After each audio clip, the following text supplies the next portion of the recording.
اور ادھر deputy commissioner Sahiwal captain retired Sami Ullah Farooq کی ہدایت پر ضلع بھر میں LPG گیس اور اشیاء خورونوش کی سرکاری قیمتوں پر عمل درآمد یقینی بنانے کے لیے انتظامیہ متحرک۔ اسی سلسلے میں اولڈ ہڑپا روڈ، اڈا بوٹی پال، میرداد، مافی اور شک 97 استحصال میں پیرا فورس نے گرینڈ آپریشن کیا، جس کی نگرانی SDO پیرا نعمان کیسر نے کی۔ آپریشن کے دوران LPG گیس ڈیلرز اور مختلف دکانداروں کا تفصیلی معائنہ کیا گیا، جبکہ اوور چارجنگ، ناجائز منافع خوری اور سرکاری نرخناموں کے خلاف ورزی مرتکب افراد کے خلاف موقع پر بھاری جرمانے عائد کیے۔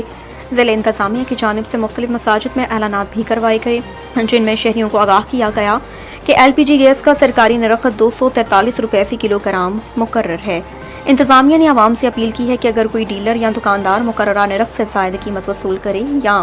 ناجائز منافع خوری میں ملوث ہو تو فوری طور پر ضلع انتظامیہ کو اطلاع دیں تاکہ ذمہ دار عناصر کے خلاف بلا امتیاز قانونی کارروائی عمل میں لائی جا سکے۔ ترجمان ضلع انتظامیہ کے مطابق ضلع بھر میں LPG گیس کی سرکاری نرخ پر دستیابی ہر صورت یقینی بنائی جائے گی، جبکہ اوور چارجنگ اور ناجائز منافع خوری کے خلاف کارروائیاں بلا تعطل جاری ہیں۔